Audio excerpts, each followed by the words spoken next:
안녕하세요. 저는 전태호라고 합니다. 정말 어처구니 없던 제 이야기 좀 들어주세요. 저는 제가 반생을 바쳐 마련한 이 2층짜리 단독주택의 2층에서 유배와 다름없는 삶을 삽니다. 새벽 4시 반이면 어김없이 눈이 떠지는 것은 군인처럼 살아온 평생의 습관 탓이겠지요. 몸을 일으킬 때마다 삐걱거리는 뼈마디 소리를 들으며 저는 낡았지만 여전히 제 이름으로 등기가 된 이 집의 안녕을 생각합니다. 창밖이 아직 푸르스름할 때 저는 외투를 챙겨 입고 조용히 집을 나섭니다. 아래층에서 곧 시작될 아침의 전쟁을 피하고 싶은 마음이 반, 그리고 맑은 공기를 쐬고 싶은 마음이 반입니다. 동네 공원으로 향하는 길은 익숙합니다. 저를 스쳐 지나가는 사람들은 대부분 저와 비슷한 연배의 노인들이지요. 공원 약수터 앞에서 제 오랜 친구인 박영철을 만났습니다. 그 녀석은 7살배기 손주 녀석의 손을 꼭 잡고 있었습니다. 어이, 전태호. 이 시간에 웬일인가? 그냥 잠이 일찍 깨서 나왔네. 자네는 손주 녀석들 학교 갈 준비 안 도와주는가? 우리 며느리는 내가 없으면 아침에 전쟁이라더군. 이놈도 할애비가 없으면 밥을 안 먹겠다고 버텨서 매일 아침 내가 와서 밥 먹이고 보낸다네. 영철이는 손주 녀석을 바라보며 흐뭇하게 웃었습니다. 그 순수한 애정이 담긴 웃음을 보니 제 속이 다 쓰려왔습니다. 저는 그저 씁쓸하게 웃으며 대답했습니다. 우리 집은 젊은 사람들이 알아서들 잘하네. 차마 며느리가 제 그림자도 밟기 싫어한다는 말은 할 수 없었습니다. 영철이와 헤어져 집으로 돌아오는 발걸음이 유난히 무거웠습니다. 집에 도착하니 예상대로 1층은 텅 비어 있었습니다. 하지만 그들이 남기고 간 흔적은 고스란히 남아 있었지요. 식탁 위에는 우유가 쏟아진 자국과 빵 부스러기가 그대로 있었고 싱크대에는 그릇들이 위태롭게 쌓여 있었습니다. 그리고 거실 소파에는 며느리가 벗어놓은 외투와 핸드백이 아무렇게나 던져져 있었습니다. 그 풍경을 보고 있으니 마치 도둑이라도 들었다 간 것 같다는 생각이 들었습니다. 제 집의 주인이 저라는 사실을 저들만 모르는 것 같았어요. 저는 못 본 척 곧장 2층으로 올라왔습니다. 제가 유일하게 평화를 누릴 수 있는 공간이지요. 아내가 살아있을 적에 함께 듣던 낡은 전축에 제가 아끼는 옛 가수의 LP판을 올렸습니다. 지지직거리는 소음과 함께 흘러나오는 구슬픈 가락이 오늘따라 유난히 제 마음을 후벼 파는 듯 했습니다. 그렇게 한참을 창밖만 바라보고 있는데 아래층에서 현관문이 열리는 소리가 들렸습니다. 회사 일로 스트레스를 받는다며 종종 점심시간에 집에 들어와 쉬다 가곤 하는 며느리였습니다. 아니나 다를까 잠시 후 2층으로 올라오는 계단에서 또각거리는 구두 소리가 들렸습니다. 제 방문 앞에서는 그 소리가 잠시 멈추더니 노크와 함께 문이 벌컥 열렸습니다. 아버님, 안에 계셨네요. 그래, 무슨 일이냐? 며느리는 대답 대신 날카로운 눈으로 제 방을 훑었습니다. 이내 시선은 소리의 근원지인 전축에 가서 꽂혔습니다. 아버님, 죄송한데 이 음악 소리 좀 어떻게 안 될까요? 집 전체가 웅웅 울려서요. 제가 밖에서 거래처 때문에 머리가 깨질 것 같아서 잠깐 쉬려고 들어왔는데 집에서조차 쉴 수가 없네요. 저는 제 옆에 놓인 전축을 보았습니다. 볼륨은 제 귀에나 겨우 들릴 정도로 작게 맞춰져 있었습니다. 소리가 그리도 컸냐? 나는 잘 들리지도 않는데. 네. 연세 드시면 귀가 어두워지셔서 그런지는 모르겠는데 저희한테는 정말 큰 소음이에요. 지난번에는 민준이가 아버님 음악 소리 때문에 영어 숙제에 집중이 안 된다고 투덜거리더라고요. 며느리는 한숨을 푹 쉬며 말을 이었습니다. 요즘엔 개인용 오디오 기기가 얼마나 잘 나오는데요. 제가 하나 사드릴까요? 그걸로 이어폰 끼고 들으시면 아버님도 더 집중해서 들으실 수 있고 저희도 편하고요. 그 말은 내 공간에서 내 방식대로 소리를 내지 말라는 완벽한 통보였습니다. 사드릴까요라는 말은 저를 배려하는 척하며 제 취미를 통제하려는 교묘한 수작이었지요. 저는 더 이상 말을 섞지 않고 말없이 전축에 바늘을 들어 올렸습니다. 구슬픈 가락이 뚝 끊기고 방 안에는 어색한 침묵만이 남았습니다. 며느리는 만족스러운 표정으로 그럼 푹 쉬세요라는 말을 남기고 내려갔습니다. 저는 한참 동안 소리 없는 전축만 바라보았습니다. 며칠 뒤 며느리는 제 마지막 남은 공간마저 침범하기 시작했습니다. 2층에는 작은 베란다가 하나 있는데 그곳은 제가 유일하게 햇볕을 쬐며 화초를 가꾸는 저만의 공간이었습니다. 그런데 며느리가 빨래 바구니를 들고 2층으로 올라왔습니다. 아버님, 여기 2층 베란다 저희가 좀 쓰면 안 될까요? 저희 집 빨래 건조기가 그만 고장이 나버렸어요. 1층은 볕이 잘 안 들어서 빨래가 잘 안 마르네요. 저는 잠시 망설였습니다. 저곳만큼은 내어주고 싶지 않았지만 건조기가 고장났다는데 매정하게 거절할 수도 없는 노릇이었습니다. 그러거라. 제 허락이 떨어지자마자 며느리는 기다렸다는 듯이 베란다 빨랫줄에 온갖 종류의 속옷부터 시작해서 양말, 아이들 옷까지 가득 널기 시작했습니다. 그날 이후 저의 작은 정원은 그들의 빨래 건조장으로 변해버렸습니다. 그것이 시작이었습니다. 얼마 뒤에는 쓰지 않는다는 러닝머신을 베란다 한쪽에 가져다 놓았고 아이들 철 지난 장난감이 담긴 커다란 상자들도 하나둘 쌓여갔습니다. 제 화초들은 그들의 잡동사니에 밀려 구석으로 쫓겨나 겨우 햇볕에 목을 내밀고 있는 신세가 되었지요. 제 신세처럼 말입니다. 그렇게 제 공간을 야금야금 빼앗아간 며느리는 며칠 뒤에 또다시 관리비 고지서를 들고 나타났습니다. 이번에는 더욱 당당한 태도였습니다. 아버님, 저희가 이렇게 짐까지 갖다 놓고 해서 죄송한 마음이 없지는 않은데요. 이번 달 관리비를 보니까 저희가 1층에서 아낀 보람이 하나도 없네요. 특히 전기세가 왜 이렇게 많이 나왔는지 모르겠어요. 저는 그 뻔뻔함에 기가 막혔지만 애써 평정심을 유지하며 대꾸했습니다. 내가 밤에 추워서 전기장판을 썼다. 전에도 말했지만 내가 쓴 만큼은 내가 내겠다고 하지 않았느냐. 아휴 아버님. 지금 돈 몇 푼이 문제가 아니잖아요. 마음가짐의 문제라니까요. 온 가족이 허리띠를 졸라매고 있는데 아버님 혼자 이렇게 전기를 많이 쓰시면 어떡해요. 바로 그때 아들 종우가 2층으로 올라왔습니다. 아들은 베란다까지 점령한 잡동사니와 아내의 날카로운 목소리를 보고는 상황을 대충 짐작한 듯 했습니다. 여보, 이건 좀 너무한 거 아니야? 베란다까지 이렇게 만들고 아버지한테 또 관리비 얘기야? 당신은 좀 가만히 있어. 당신이 집안 살림에 대해 뭘 알아? 내가 이렇게 악착같이 아끼니까 이 집이 이만큼이라도 유지되는 거라고. 유지라니. 이 집은 원래 아버지 집이잖아. 우리가 들어와 사는 거지. 아버지가 당신 눈치를 봐야 하는 게 말이 된다고 생각해? 아들이 오랜만에 제 앞에서 남편 노릇, 자식 노릇을 하는가 싶었습니다. 하지만 며느리는 눈 하나 깜짝하지 않았습니다. 오히려 아들을 한심하다는 듯이 쳐다보며 제게 들으라는 듯이 더 큰 소리로 말했습니다. 당신 정말 답답하네. 지금 상황 파악이 안 돼? 아버님이 저렇게 혼자 사실 능력이 안 되시니까 우리가 이 집에서 모시고 사는 거잖아. 우리가 아니면 누가 아버님을 돌봐드려. 우리는 아버님 부양의 의무를 다하고 있는 거라고. 그러니까 이 집의 실질적인 주인은 우리나 마찬가지야. 안 그래요, 아버님?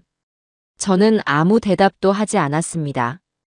그저 그들의 대화를 지켜볼 뿐이었습니다. 며느리의 궤변에 아들은 할 말을 잃은 듯 보였습니다. 그날의 대화는 그렇게 며느리의 일방적인 승리로 끝이 났습니다. 그날 밤 저는 도저히 이대로는 안 되겠다는 생각에 아래층으로 내려가 아들을 조용히 불렀습니다. 종우야, 나 좀 보자. 마침 며느리는 아이들 방에 들어가 있었습니다. 저는 아들을 1층 거실에 앉혀놓고 조심스럽게 말을 꺼냈습니다. 종우야, 며느리가 너무 심한 것 같구나. 내가 다른 것은 다 참아도 2층은 내 마지막 공간이라고 생각했는데 저렇게 짐을 다 갖다 놓으면 나는 어디서 숨을 쉬고 살라는 말이냐. 아들은 고개를 푹 숙인 채 죄인처럼 중얼거렸습니다. 아버지, 정말 죄송해요. 현정이가 요즘 회사에서 스트레스가 너무 많아서 그래요. 걔가 원래 심성이 악한 애는 아니잖아요. 그리고 건조기 고장 난 것도 사실이고 조금만 더 이해해 주시면 안 될까요? 제가 조만간 꼭 얘기해서 짐 치우라고 할게요. 변명, 또 변명이었습니다. 아들은 아내를 막을 생각이 전혀 없었습니다. 그저 이 상황을 피하고 싶을 뿐이었지요. 저는 더 이상 아들에게 아무런 기대도 할 수 없다는 사실을 깨닫고 깊은 절망감을 느끼며 2층으로 올라왔습니다. 방문을 닫으려는데 아래층에서 아들과 며느리가 나누는 대화 소리가 들려왔습니다. 아들의 목소리는 거의 들리지 않았지만 며느리의 목소리는 아주 크고 명확했습니다. 뭐, 아버님이 불편해하신다고? 불편한 게 유세야? 우리가 평생 모시고 살 건데 그 정도도 못 참으셔. 그냥 조용히 2층에 계시기만 하면 알아서 다 될 일을. 괜히 사람 피곤하게 만드시네, 정말. 아들이 무어라 웅얼거리는 소리가 들렸습니다.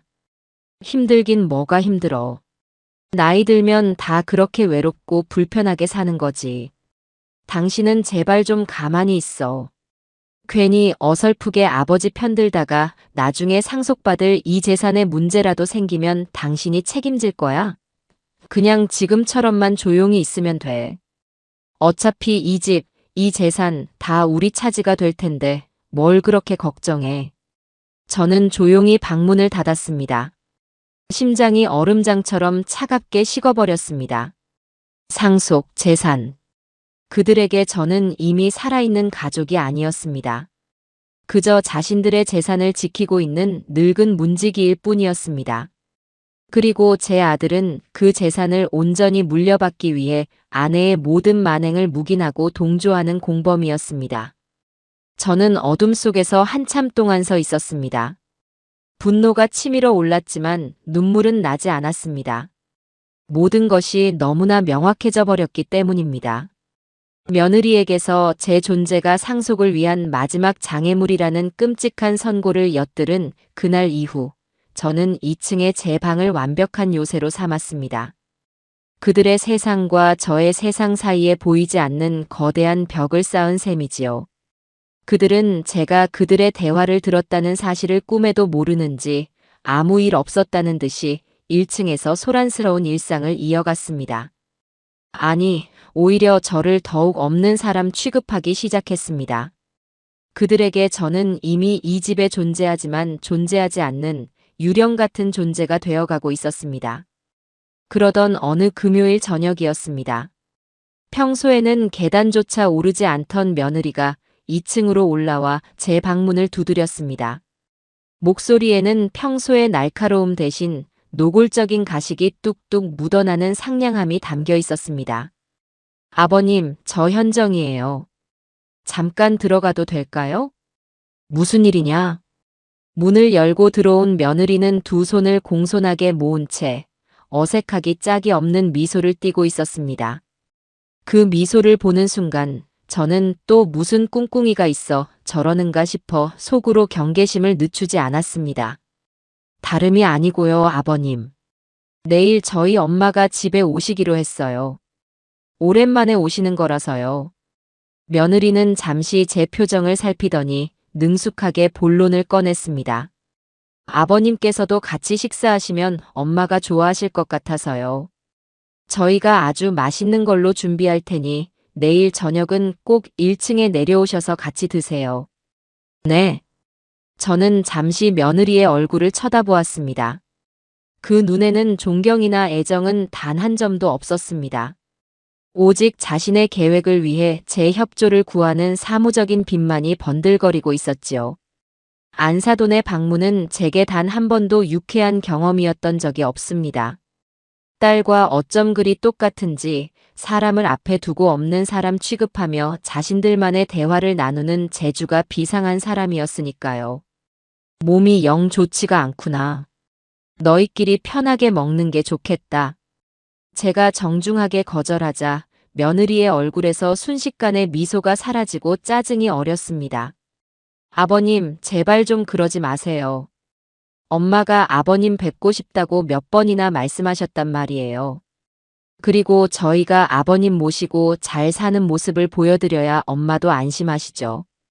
잠깐 내려와서 식사만 하시면 되는 건데 그게 그렇게 어려우세요? 저희 체면도 좀 세워주세요. 모시고 잘 사는 모습. 저희 체면. 결국 저를 자신의 효심을 과시하기 위한 무대 소품으로 그리고 안사돈 앞에서 자신의 입지를 다지기 위한 도구로 사용하겠다는 뜻이었습니다. 더 이상 거절했다가는 평소에 잘해드려도 저 모양이라며 무슨 험한 소리를 할지 모를 일이었습니다. 알겠다. 그러마. 제 대답을 듣고 나서야 며느리는 다시 거진 미소를 지어 보이고는 그럼 내일 저녁에 꼭 내려오세요. 라는 말을 남기고 방을 나갔습니다. 저는 내일 저녁이 제 인생에서 가장 길고 치욕스러운 시간이 될 것임을 예감했습니다. 다음 날 오후, 저는 오후 내내 시장에 다녀왔습니다. 안사돈과 며느리에게 대접하고 싶은 마음은 눈곱만큼도 없었지만 하나뿐인 아들과 손주 녀석들이라도 맛있는 것을 먹이고 싶은 마음이었습니다. 마침 수산물 가게에 알이 꽉 찬 싱싱한 간장게장이 나와 있더군요. 가격은 꽤 비쌌지만 망설이지 않고 제 연금을 털어 가장 큰 놈으로 몇 마리 샀습니다. 이것이라도 함께 나눠 먹으면 저들의 팍팍한 마음의 온기가 조금은 돌지 않을까 하는 어리석은 기대를 품었던 것 같습니다. 집에 돌아와 보니 안사돈이 이미 도착해 있었습니다. 온갖 보석으로 치장한 모습은 여전했고 집안에 들어서자마자 짙은 향수 냄새가 코를 찔렀습니다. 제가 사온 간장게장을 주방으로 들고 들어가려는데 거실 소파에 앉아있던 안사돈이 저를 위아래로 훑어보며 말했습니다. 어머, 사돈어른. 장이라도 보고 오셨나 봐요. 힘드시게 뭘 그런 걸 사오셨어요. 현정이가 다 알아서 시켜 먹을 텐데. 그 말은 고맙다는 인사가 아니라 주제넘게 나서지 말라는 경고였습니다. 저는 아무 대꾸도 하지 않고 주방으로 들어가 간장게장을 예쁜 그릇에 정성껏 옮겨 담았습니다. 저녁 식사 시간이 되자 식탁에는 며느리가 시켰다는 느끼한 중국 요리 몇 가지와 제가 사온 간장게장이 함께 올랐습니다. 안사돈과 며느리는 뭐가 그리 즐거운지 자기들끼리만 아는 부잣집 친구들의 험담을 늘어놓으며 웃음꽃을 피웠습니다. 저는 그저 묵묵히 제 앞에 접시만 바라보며 간간히 음식을 입에 넣을 뿐이었습니다. 어색한 식사가 이어지던 중 안사돈이 갑자기 제게 질문을 던졌습니다. 그런데 사돈어른은 건강은 괜찮으세요? 요즘 병원은 자주 안 가시고요? 건강하셔야 자식들이 고생 안 하죠. 걱정을 빙자한 저주였습니다. 아프기라도 하면 큰 짐이 될 것이라는 말을 돌려서 하는 것이었지요. 덕분에 괜찮습니다. 다행이네요. 우리 현정이가 그래도 살뜰하게 챙겨드리죠? 제가 다른 건 몰라도 딸 하나는 야무지게 키웠잖아요. 저는 더 이상 대꾸할 가치를 느끼지 못했습니다. 대신 제 앞에 놓인 간장게장으로 시선을 돌렸습니다. 그래, 이런 말을 들으려고 사온 것이 아니지 않은가. 나라도 맛있게 먹어야겠다는 생각에 게딱지에 따끈한 밥을 조금 비벼 먹었습니다. 오랜만에 먹는 별미라 입맛이 돕니다. 그래서 몸통 하나를 더 집어들어 살을 발라 먹었습니다. 바로 그 순간이었습니다. 시끄럽게 떠들던 며느리의 목소리가 뚝 끊겼습니다. 식탁의 모든 시선이 제게로 향하는 것이 느껴졌습니다. 며느리가 저를 노려보는 날카로운 시선이 제 살갗에 와 닿는 듯 했습니다. 잠시 후 며느리가 들고 있던 젓가락을 탁 소리가 나게 식탁 위에 내려놓았습니다. 아버님. 얼음장처럼 차가운 목소리였습니다. 그 게장, 민준이 주려고 제가 비싼 돈 주고 사온 귀한 거예요. 아버님 혼자 다 드실 셈이세요? 기가 막혔습니다. 자신이 사온 것이라고 태연하게 거짓말을 하는 것이었습니다. 옆에 있던 안사돈이 기다렸다는 듯이 거들고 나섰습니다. 아이고 사돈 어른도 참. 애들 먹는 것만 봐도 배부르시다더니. 입이 어지간히 궁금하셨나 봐. 우리 민준이가 게장킬러인데 할아버지가 다 드셔서 어쩌나. 저는 들고 있던 게딱지를 조용히 내려놓았습니다. 그리고는 두 여자를 그리고 고개를 푹 숙인 제 아들을 차례대로 둘러보며 아주 차분하고 명확한 목소리로 입을 열었습니다. 맛이 좋구나. 오늘 오후에 내가 시장에 나갔더니 마침 알이 꽉 찬 놈이 나왔길래 내 돈으로 사온 것이다. 다 같이 먹으려고. 제 말에 며느리의 얼굴이 순간 굳어지는가 싶더니 이내 더욱 악랄하고 경멸스러운 표정으로 비틀렸습니다. 자신이 꾸민 거짓말이 탄로난 것에 대한 분노와 제가 감히 자신의 돈으로 이런 사치를 부렸다는 것에 대한 분노가 뒤섞인 끔찍한 얼굴이었습니다. 며느리는 자리에서 벌떡 일어날 듯한 기세로 식탁이 울리도록 소리쳤습니다. 뭐라고요? 아버님 돈이요? 그 푼돈 같은 연금으로 이런 비싼 걸 사셨다고요? 지금 그걸 자랑이라고 하시는 거예요?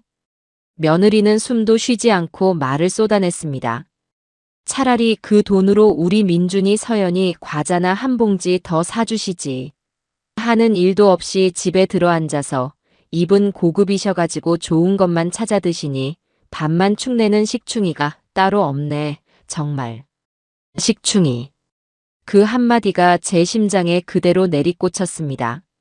세상의 모든 소음이 사라지고 오직 그 단어만이 제 머릿속을 헤집고 다녔습니다.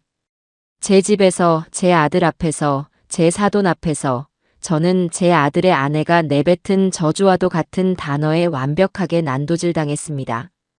가족을 위해 제 돈으로 사온 음식이 제게 식충이라는 낙인을 찍는 칼이 되어 돌아온 순간이었습니다. 저는 천천히, 아주 천천히 들고 있던 수저를 내려놓았습니다. 딸깍 하는 소리가 유난히 크게 울렸습니다. 저는 고개를 들어 식탁에 앉은 사람들을 차례대로 둘러보았습니다. 승리에 도취한 듯한 의기양양한 표정의 며느리, 그런 딸이 자랑스럽다는 듯 만족스러운 미소를 띤 안사돈, 그리고 금방이라도 울음을 터뜨릴 것처럼 고개를 숙인 채 어깨를 떨고 있는 아들. 그 누구도 저를 위해 나서지 않았습니다. 그 순간 저는 깨달았습니다. 이곳은 더 이상 제 집이 아니며 저들은 더 이상 제 가족이 아니라는 것을. 제 마음속에 남아있던 마지막 미련과 정의, 그 식충이라는 단어와 함께 산산조각 나버렸습니다.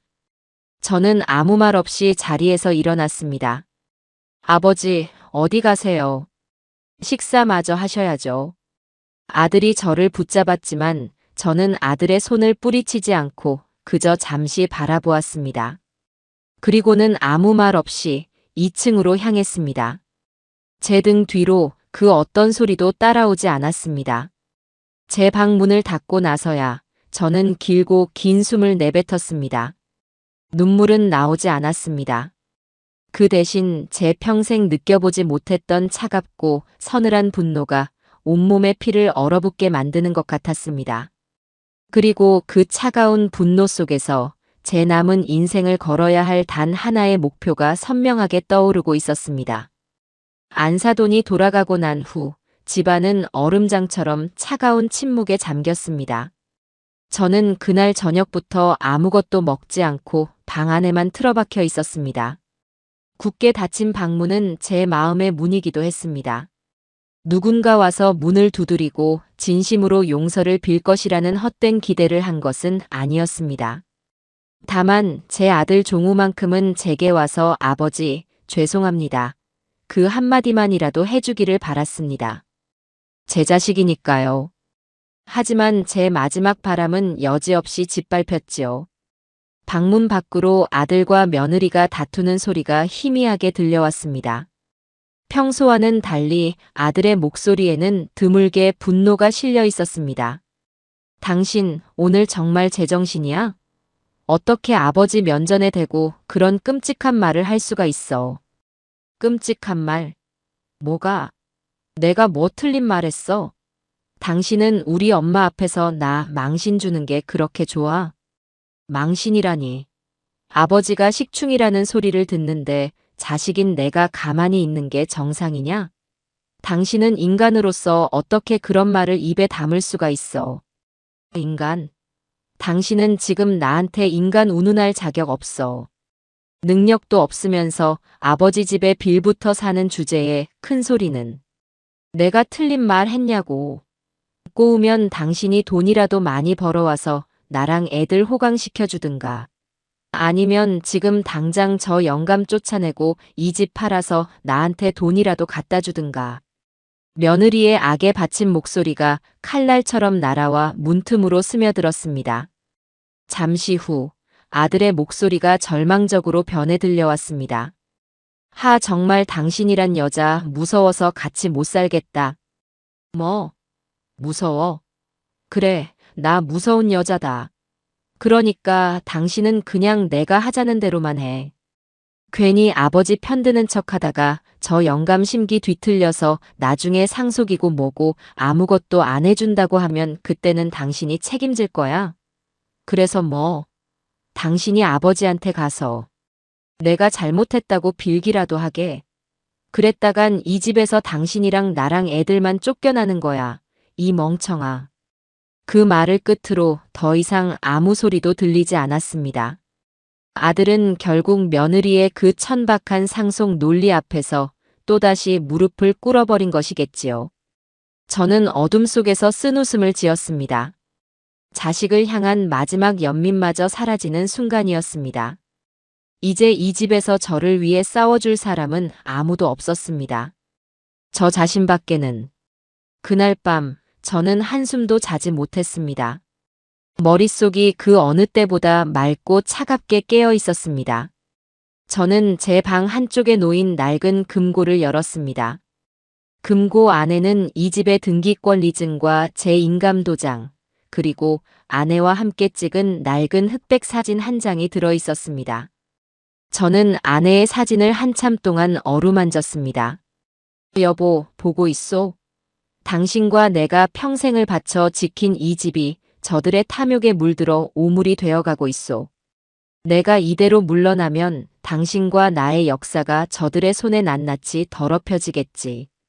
내가 그렇게 두지는 않겠소. 저들에게는 이 집의 벽돌 한 장, 흙 한 줌도 내어주지 않을 것이오. 그러니 부디 내게 힘을 주시오. 아내에게 마지막 약속을 하고 나니 마음이 비장할 정도로 단단해졌습니다. 더 이상 망설일 이유도 슬퍼할 시간도 없었습니다. 날이 밝자마자 저는 제 인생을 건 계획을 실행에 옮기기 시작했습니다. 아들 내외가 출근하고 손주들이 학교에 가고 난 뒤 집이 텅 빈 것을 확인하고 나서야 저는 외출 준비를 했습니다. 전화를 거는 대신 직접 친구를 찾아가기로 마음먹었습니다. 제 유일한 친구, 박영철이라면 제 무거운 마음을 가장 잘 알아줄 것이라 믿었기 때문입니다. 영철이의 집은 우리 집에서 버스로 서너 정거장 떨어진 곳에 있었습니다. 초인종을 누르자 영철이가 깜짝 놀란 표정으로 저를 맞았습니다. 아니, 전태호. 자네가 여기까지 어쩐 일인가? 무슨 큰일이라도 있는 게야? 술 한잔 얻어 마시러 왔네. 영철이는 제 얼굴에 들이운 그늘을 보고 아무것도 묻지 않은 채 저를 안으로 이끌었습니다. 대낮이었지만 영철이는 소주 몇 병과 마른 안주를 상에 올렸습니다. 우리는 말없이 술잔을 몇 번이고 부딪혔습니다. 몇 순배 술이 돌자 그제야 제 입이 열렸습니다. 저는 지난 며칠간 있었던 일을, 감정을 최대한 배제하고 사실 그대로 친구에게 설명했습니다. 이야기를 듣는 내내 영철이는 주먹으로 몇 번이고 상을 내리쳤습니다. 그런 못된 것들이 있나? 사람의 탈을 쓰고 어떻게 그런 짓을 한단 말인가? 제 이야기가 끝나자 영철이는 소주병을 단숨에 비우고는 벌떡 일어났습니다. 안 되겠네. 내가 지금 당장 자네 아들놈 회사로 찾아가서 그놈 멱살이라도 잡아야겠네. 안게 영철이. 이미 늦었네. 저는 친구를 말렸습니다. 자네가 내 아들 멱살을 잡아봤자 변하는 것은 아무것도 없어. 이제 와서 사과를 한들 그게 진심이겠는가. 나는 더 이상 저들과 얽히고 싶지 않네. 제 단호한 말에 영철이는 잠시 저를 쳐다보더니 이내 제 의도를 알아차리고 다시 자리에 앉았습니다. 그래서 자네는 이제 어쩔 셈인가? 내가 보기엔 자네는 이미 답을 정한 것 같은데. 역시 제 친구였습니다. 제 눈빛만 보고도 제 결심을 알아차린 것이지요. 그래, 정했네. 나 이 집을 팔 걸세. 그리고 아무도 모르는 곳으로 떠나서 내 남은 인생을 살 걸세. 더 이상 저것들의 노후 대비용 재산으로 살고 싶지 않네. 제 결연한 목소리에 영철이는 잠시 침묵하더니 이내 자신의 무릎을 탁 쳤습니다. 잘 생각했네. 100번이고 1000번이고 잘한 결정이야. 자네 인생은 자네 것이지 그 누구의 것도 아닐세. 그래, 태호야. 지금부터 감정은 버리게. 저것들은 짐승이야. 짐승을 상대할 땐 우리도 사냥꾼이 되어야 하네. 자네는 그냥 가만히 있게. 이 늙은 친구가 자네의 사냥개가 되어주겠네. 영철이는 그 자리에서 바로 전화를 돌리기 시작했습니다. 그의 발은 동네에서 모르는 사람이 없을 정도로 넓었습니다. 나 박영철인데. 자네 조카가 연희동에서 부동산 크게 한다고 했지? 입 무겁고 일처리 확실한가? 좋아. 지금 내가 아주 중요한 손님을 모시고 갈 테니 자네도 조카한테 미리 연락 좀 해놓게. 여보게, 김 변호사. 나일세. 오랜만일세. 다름이 아니라 내 아주 가까운 친구 일인데 법률 자문이 좀 필요해서 말이야. 이따가 내가 연락처 줄 테니 상담 좀 잘해주게. 물론 수임료는 두둑하게 챙겨주겠네. 친구의 일사불란한 모습에 얼어붙었던 제 마음이 조금은 녹는 듯 했습니다. 저는 그날 영철이의 집에서 앞으로의 계획을 구체적으로 세웠습니다. 최대한 조용하고 신속하게 집을 처분하는 것, 그리고 제2의 인생을 시작할 장소를 물색하는 것. 모든 것이 명확해졌습니다. 그날 오후 저는 영철이의 소개를 받은 부동산 중개인을 만나기 위해 일부러 동네에서 멀리 떨어진 한적한 찻집으로 향했습니다. 약속 장소에는 영철이의 조카라는 아주 인상이 반듯하고 신중해 보이는 중년의 남자가 저를 기다리고 있었습니다. 어르신, 박영철 사장님께 말씀 많이 들었습니다. 믿고 맡겨주시면 조용하고 신속하게 처리해드리겠습니다. 내가 원하는 조건은 딱 2가지입니다. 첫째, 한 달 안에 모든 것을 끝내주십시오. 계약부터 잔금까지. 둘째, 이 모든 과정은 절대적인 비밀에 붙여주십시오. 제 가족들은 아무것도 알아서는 안 됩니다. 부동산 사장은 고개를 깊이 숙이며 대답했습니다. 염려 마십시오, 어르신. 어르신의 뜻을 완벽하게 받들겠습니다. 내일 오후 2시 댁으로 찾아뵙고 집 상태를 확인한 뒤 바로 매수자를 물색하도록 하겠습니다. 찻집을 나서며 저는 제 인생의 거대한 수레바퀴가 다시 굴러가기 시작했음을 느꼈습니다. 그것은 복수를 향한, 그리고 새로운 삶을 향한 힘찬 전진이었습니다.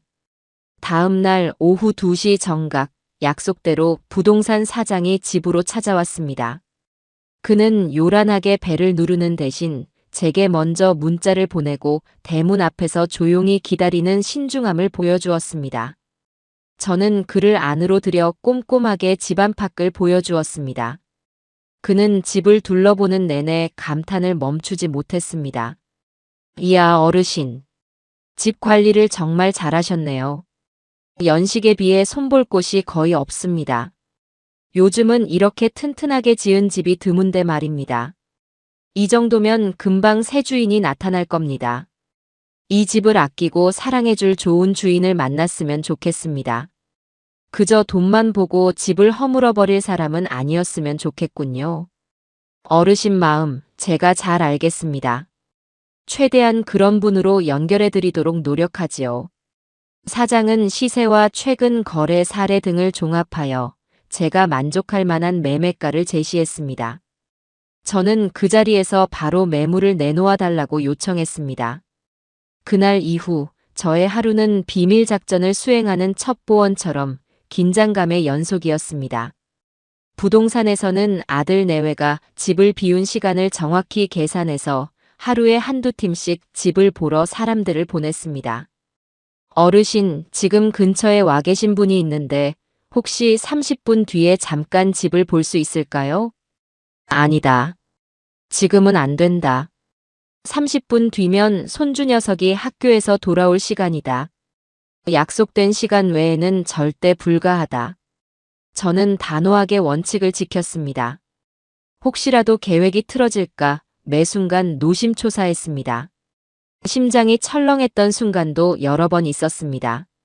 한 번은 집을 보러 온 중년 부부와 함께 2층을 둘러보고 있는데 갑자기 며느리에게서 전화가 온 것이었습니다. 아버님, 저 지금 회사 근처인데 중요한 서류를 집에 놓고 온 것 같아요. 지금 잠깐 집에 들렀다 가야 할 것 같아요. 10분이면 가요. 저는 순간 피가 식는 기분이었습니다. 저는 부동산 사장에게 눈짓을 보내고 중년 부부에게는 갑자기 급한 일이 생겨서 집을 마저 둘러보기 어려울 것 같다고 정중하게 양해를 구했습니다. 정말 죄송합니다. 집에 갑자기 급한 볼일이 생겨서요. 다음에 다시 약속을 잡으시면 안 되겠습니까? 다행히 그들은 너그러운 사람들이었고 제 사정을 이해해 주었습니다. 저는 그들을 번개처럼 내보내고 마치 아무도 다녀가지 않은 것처럼 집안의 흔적을 지우기 시작했습니다.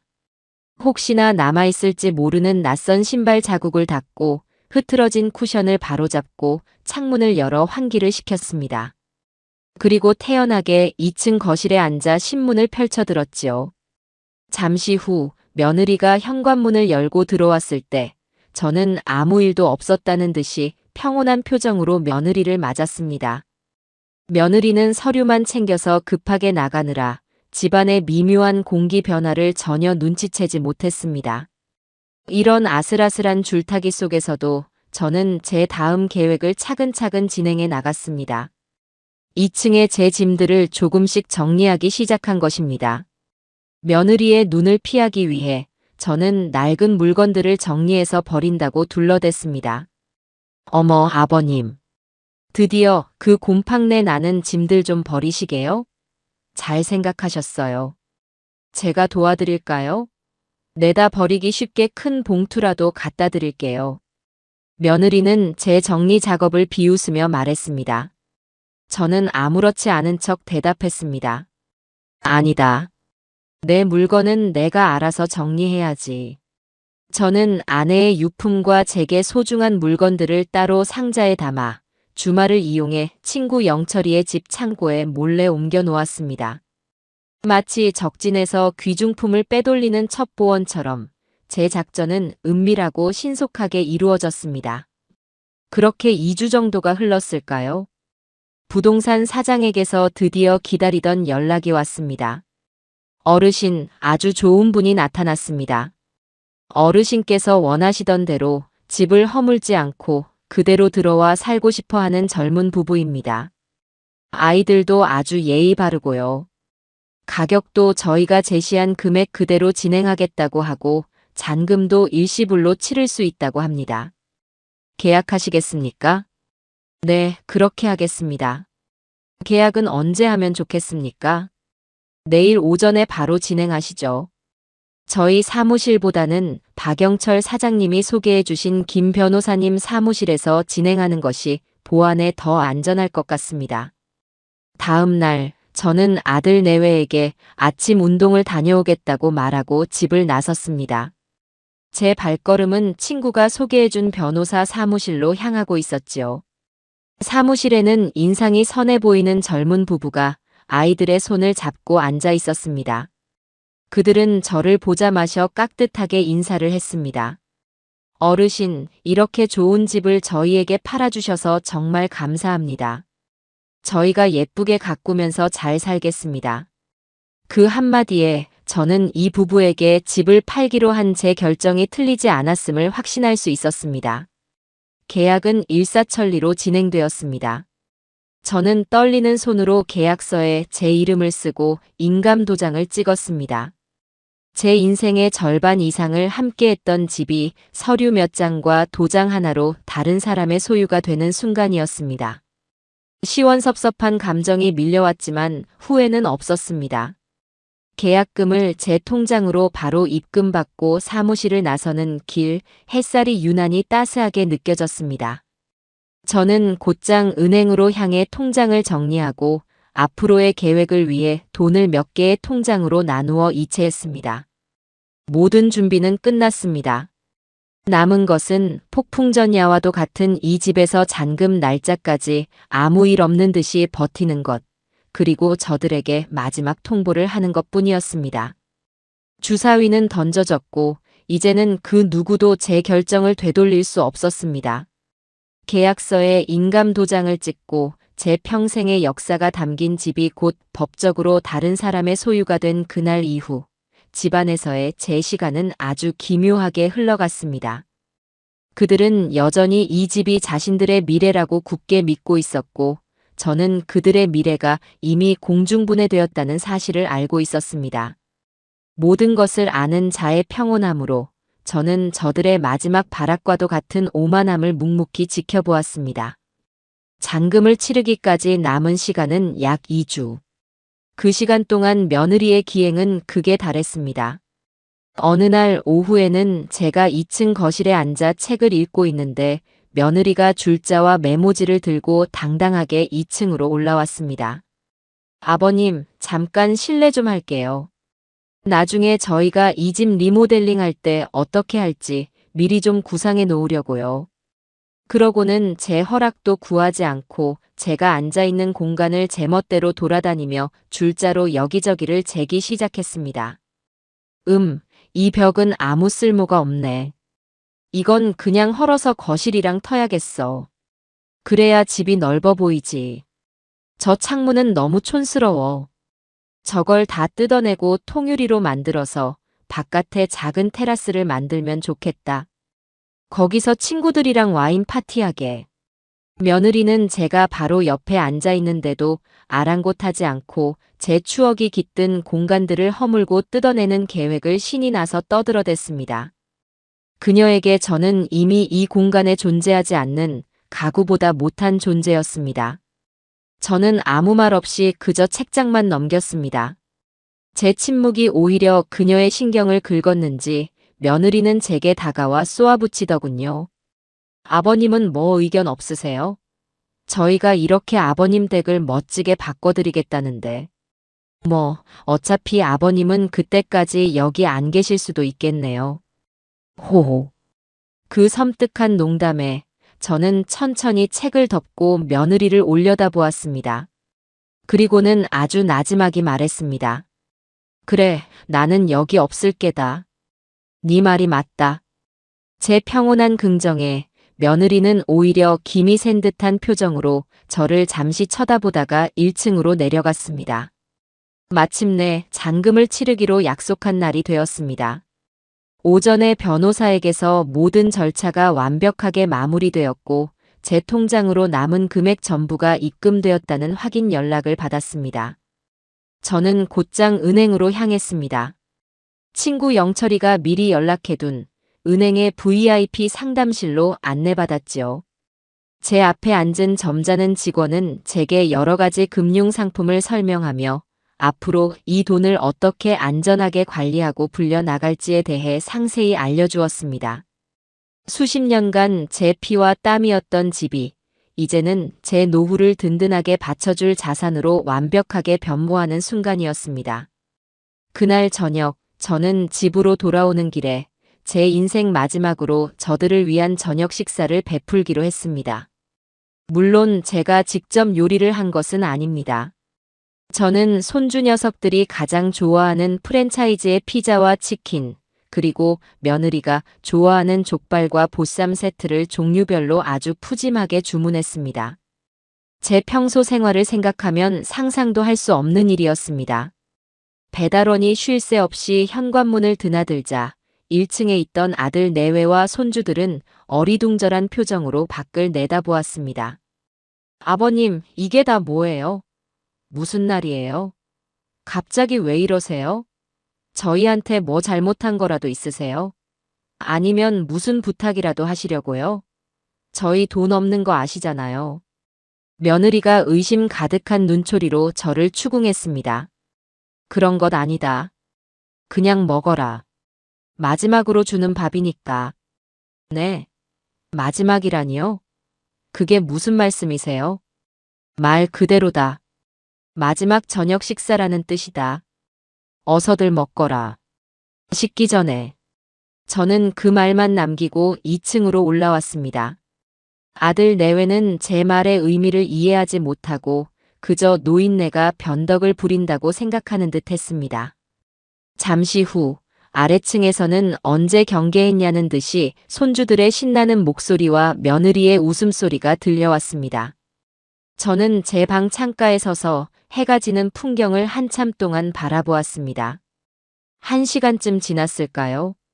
아래층이 배부른 만족감과 나른함으로 가득 찼을 무렵, 저는 집문서와 등기권 리증 사본, 그리고 매매 계약서 원본을 들고 1층으로 내려갔습니다.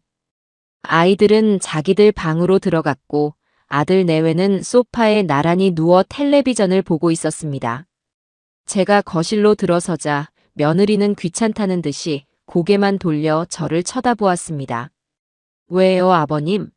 뭐 하실 말씀이라도 있으세요? 소화 안 되게. 저는 대답 대신 텔레비전 리모컨을 들어 전원을 꺼버렸습니다. 요란한 예능 프로그램의 웃음소리가 뚝 끊기고 거실에는 무거운 정적이 내려앉았습니다. 아니, 지금 뭐 하시는 거예요? 사람 제일 재밌는 거 보고 있는데. 며느리가 신경질적으로 몸을 일으켰습니다. 저는 그들 앞에 테이블 위로 제가 들고 온 서류들을 한 장씩 펼쳐 놓았습니다. 이게 다 뭐예요? 무슨 서류가 이렇게 많아요? 아들이 어리둥절한 표정으로 물었습니다. 저는 소파에 기대 앉아 아주 평온하고 나지막한 목소리로 제 인생을 건 선전포고를 시작했습니다. 나는 오늘부로 너희들의 아비 그리고 시아비이기를 그만둔다. 너희가 그토록 바라던 대로 너희의 앞길을 막고 있던 늙은이는 이제 사라져주마. 하지만 너희가 원하던 방식은 아닐 것이다. 저는 테이블 위의 서류를 손가락으로 가리켰습니다. 이 집 팔았다. 너희들이 이 집을 허물고 테라스를 만드네, 통유리를 다네, 미리부터 김칫국을 마시는 동안 나는 너희들의 그 꿈의 무대를 다른 사람에게 넘겼다는 뜻이다. 이 집의 재산, 그 모든 것은 이제 온전히 나의 것이다. 너희에게는 이 집의 벽돌 한 장, 흙 한 줌도 돌아가지 않을 게다. 제 말이 끝나자 아들이 박장대소를 하며 웃기 시작했습니다. 아버지, 하하. 무슨 그런 무서운 농담을 하세요. 아까 저녁부터 왜 그러세요? 저희 놀리는 게 그렇게 재밌으세요? 하지만 며느리는 웃지 않았습니다. 그녀는 뱀처럼 날카로운 눈으로 서류들을 낚아채듯 집어들었습니다.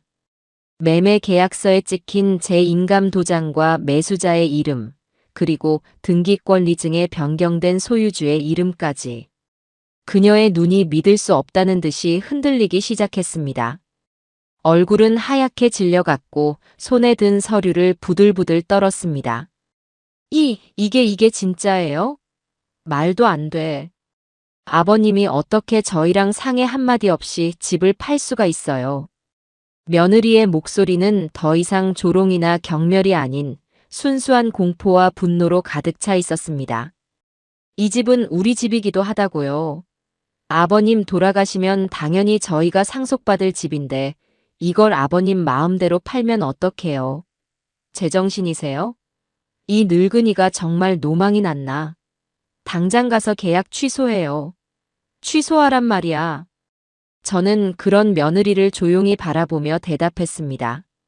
상해? 내가 왜 너희와 상의를 해야 하지? 식충이와는 상의할 것이 없다고 생각하는데. 그리고 이 집은 내 집이었다. 상속받을 너희 집이 아니라 온전한 내 집. 이제는 저 서류에 있는 다른 분의 집이 되었고, 너희는 처음부터 이 집에 대한 아무런 권리가 없었다. 그저 주인의 허락하에 잠시 머물렀던 세입자보다도 못한 무단 점거인이었을 뿐이다. 제 말이 끝나자마자 며느리는 거의 이성을 잃고 제게 달려들 기세로 소리쳤습니다. 그녀의 긴 연설은 그녀의 탐욕스러운 속내를 남김없이 드러내는 처절한 독백이었습니다. 내가 가만히 있을 것 같아요? 우리가 아버님 돌아가실 때까지 얼마나 참고 살았는데. 재산세 아껴보겠다고 상속받으려고 아버님 비위 맞춰가면서 이 낡아빠진 집에서 내 청춘을 다 바쳤는데. 친구들은 해외여행 다니고 명품 가방 살 때 나는 아버님 눈치 보면서 돈 아끼고 이 집 수리비 보태고 그 모든 게 다 이 집 때문이었는데 이제 와서 이걸 다 뺏어가겠다고요? 이건 사기예요. 배신이라고요. 당장 변호사 부를 거야. 유류분 반환 청구 소송이라도 해서 내 몫을 반드시 찾아올 거라고요. 그때까지 상황 파악을 못하고 있던 아들이 그제야 사태의 심각성을 깨닫고 제 앞에 무릎을 꿇었습니다. 아들의 얼굴은 눈물과 콧물로 범벅이 되어 있었습니다. 아버지, 아버지. 제가 잘못했어요. 제가 정말 죽을 죄를 지었습니다. 제가 현정이한테 휘둘려서 아버지 마음 아프게 해드린 거 다 알아요. 하지만 아버지, 저는 정말로 아버지가 평생 모은 재산 노린 적 없어요. 정말이에요. 그냥 현정이가 무서워서 아내가 화내는 게 싫어서 그래서 그냥 모른 척 했던 거예요. 아버지, 이번 한 번만 용서해 주시면 제가 앞으로는 정말 아들 노릇 제대로 할게요. 현정이랑 연을 끊으라면 당장 끊을게요.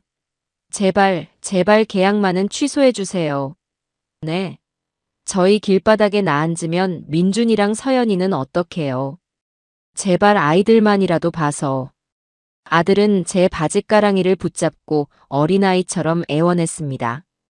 저는 제 다리에 매달린 아들을 아무런 감정 없는 눈으로 내려다보았습니다. 이미 늦었다. 너는 아들이 아니라 며느리의 공범이었을 뿐이다. 네 아내가 나를 식충이라고 모욕할 때 너는 침묵으로 동조했다. 너는 그때 이미 나를 아버지로서 버린 게다. 그러니 나도 더 이상 너를 아들로 생각하지 않으마. 저는 제 다리에 매달린 아들의 손을 차갑게 떼어내고 자리에서 일어났습니다. 정확히 한 달이다. 10월 15일. 그날까지 이 집에서 너희의 모든 흔적을 지우고 사라져라. 만약 그날까지 나가지 않으면 새로운 집주인이 너희를 상대로 명도 소송을 진행할 것이고 그때는 정말로 길바닥에 모든 짐이 내던져지게 될 게다. 저는 그 말을 마지막으로 천천히 2층으로 올라왔습니다. 제 등 뒤로 며느리의 저주 섞인 울음소리와 아들의 절규가 칼날처럼 날아와 꽂혔지만 이상하게도 마음은 고요했습니다. 제 인생을 갉아먹던 암세포를 드디어 제 손으로 도려낸 기분이었습니다. 그날 이후 집안은 완벽한 지옥으로 변했습니다. 아래층에서는 밤낮으로 며느리의 울음소리와 아들의 한숨소리, 그리고 서로를 탓하며 싸우는 고성이 멈추지 않았습니다. 그들은 제 방문을 몇 번이고 두드리며 애원하기도 하고 문 밖에서 욕설을 퍼붓기도 했습니다. 하지만 저는 단 한 번도 문을 열어주지 않았습니다. 저의 세계는 이미 그들과 완벽하게 분리되었으니까요. 정확히 한 달 뒤 이사하는 날이 밝았습니다.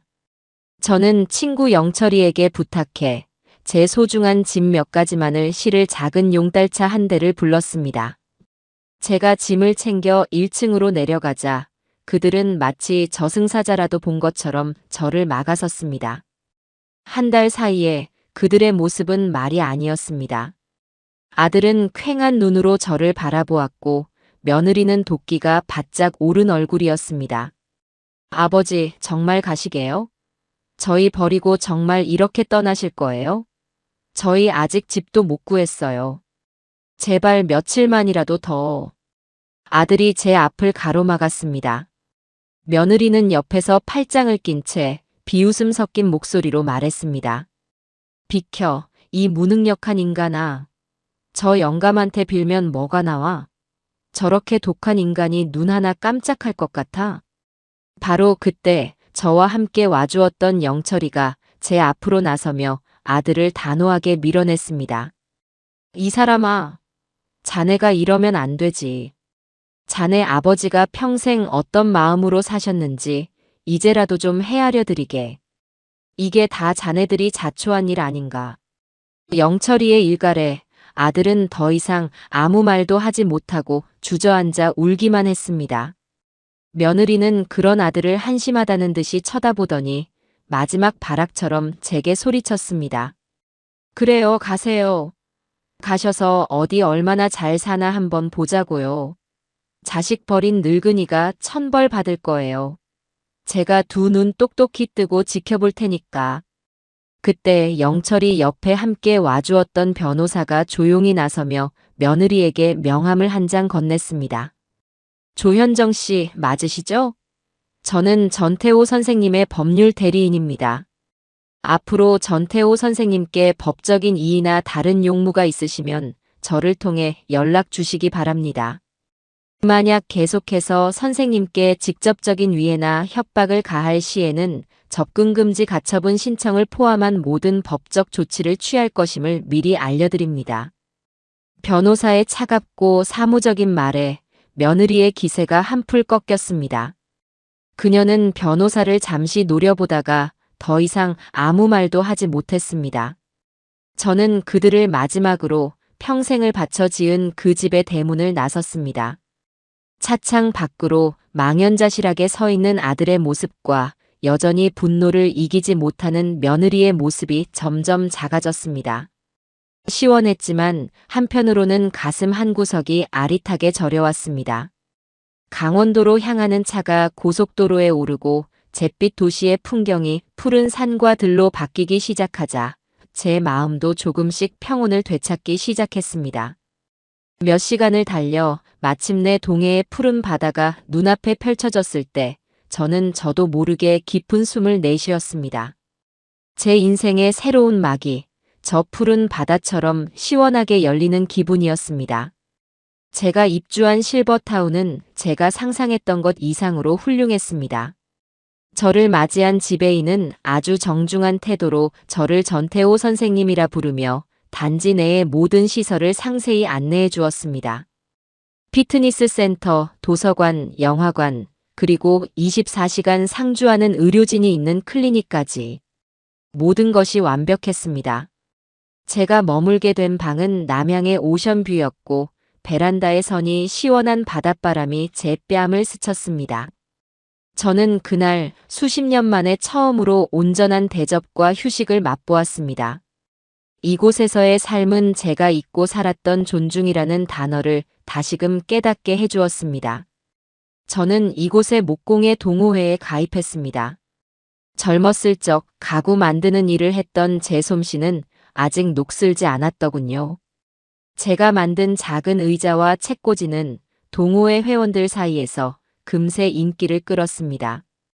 전 선생님은 손재주가 정말 대단하시군요. 이런 실력을 평생 어떻게 숨기고 사셨습니까? 은퇴한 대학 교수라는 최 교수님이 제 어깨를 두드리며 칭찬해 주었습니다. 그러게 말입니다. 전 선생님 작품은 돈 주고도 못 살 귀한 물건이지요. 혹시 괜찮으시다면 저희 집에 놓을 작은 찻상 하나만 만들어 주실 수 있겠습니까? 물론 재료비와 수고비는 넉넉하게 드리겠습니다. 남편과 사별하고 혼자 사는 고운 한복 차림의 윤 여사님도 제게 정중하게 부탁을 해왔습니다. 저는 그들의 진심 어린 칭찬과 존중에 멋쩍어 하면서도 기분 좋은 웃음을 지었습니다. 며느리에게 낡고 촌스럽다고 구박받던 제 손이 이곳에서는 장인의 손으로 존중받고 있었습니다. 그렇게 한 달쯤 지났을까요? 모르는 번호로 전화가 한 통 걸려왔습니다. 받을까 말까 망설이다 받았는데 수화기 너머로 귀에 익은 울음 섞인 목소리가 들려왔습니다. 아버지, 저 종우예요. 아들이었습니다. 제 새로운 번호를 어떻게 알아냈는지 녀석은 대뜸 울먹이며 긴 하소연을 시작했습니다. 그 목소리는 비굴하고 처절했으며 듣는 것만으로도 사람을 지치게 만들었습니다. 아버지, 저희 정말 죽을 것 같아요. 보증금이 모자라서 서울에서도 가장 외진 변두리에 있는 곰팡이 핀 반지하 빌라로 이사 왔어요.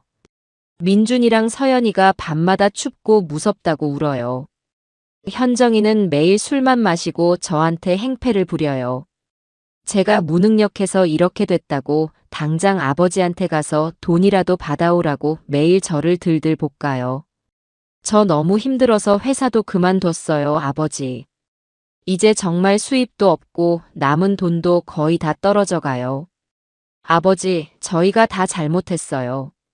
현정이도 지금 엄청 후회하고 있어요. 아버지가 이렇게까지 독하게 나오실 줄은 몰랐다고 자기가 죽을 죄를 지었다고 매일 울어요. 아버지, 저희가 이렇게 망가지는데 아버지는 지금 행복하세요? 저희가 이렇게 불행하게 사는 게 아버지가 원했던 복수인가요? 아버지 돈이 탐나는 게 아니라 그냥 예전처럼 다 같이 살고 싶어서 그래요. 아버지 없는 집은 집이 아니에요. 제발 저희 좀 살려주세요. 다시 예전처럼 살게 해주세요. 네. 아버지. 아들의 긴 울음 섞인 독백이 끝나고 수화기 너머로 잠시 침묵이 흘렀습니다. 저는 창밖의 평화로운 바다를 바라보며 아주 조용하고 단호한 목소리로 대답했습니다.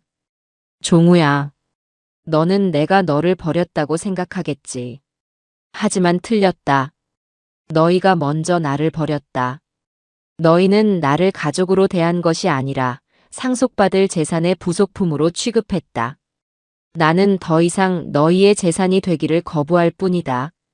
그리고 네가 말하는 예전은 나에게는 숨막히는 지옥이었다.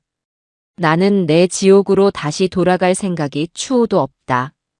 네 가정이 힘든 것은 모두 너희가 자초한 일이다. 나와는 아무런 상관이 없는 일이란 뜻이다. 이것이 내 마지막 말이니 다시는 이런 일로 연락하지 마라. 저는 아들의 절규가 채 끝나기도 전에 통화 종료 버튼을 눌렀습니다. 그리고 휴대폰 전원을 완전히 꺼버렸습니다. 제 인생에 더 이상 그들의 소음이 끼어들 여지는 없었습니다. 저는 고요한 바다를 바라보며 아주 오랜만에 단잠을 청할 수 있었습니다. 제가 아들의 전화를 매몰차게 끊은 후 한동안은 아무런 연락도 오지 않았습니다. 저는 그들이 드디어 현실을 받아들이고 자신들의 삶을 꾸려나가기 시작한 것일까 아주 잠시 생각하기도 했습니다. 하지만 그것은 저의 어리석은 착각이었습니다. 그들의 추락은 이제 시작일 뿐이었습니다. 그들에 대한 소식은 제가 듣고 싶지 않아도 친구 영철이를 통해 간간히 들려왔습니다. 영철이는 동네 소식에 밝았고 제 아들 내외의 비참한 행보를 전해 들을 때마다 분통을 터뜨리며 제게 알려주곤 했습니다. 그들은 정말로 곰팡내가 진동하는 반지하 빌라로 이사를 갔다고 합니다. 제가 살던 집의 절반의 반도 안 되는 방 2개짜리 좁은 공간이었습니다. 햇볕은 거의 들지 않았고 여름 장마철에는 벽에서 물이 스며 나올 정도였다고 합니다. 동네 사람들은 이사 오던 날의 풍경을 잊지 못한다고 했습니다. 제대로 된 이삿짐 센터를 부를 돈도 없었는지 낡은 용달차 한 대에 짐을 되는 대로 싣고 와서는 아들 녀석 혼자 낑낑대며 짐을 날랐다고 합니다.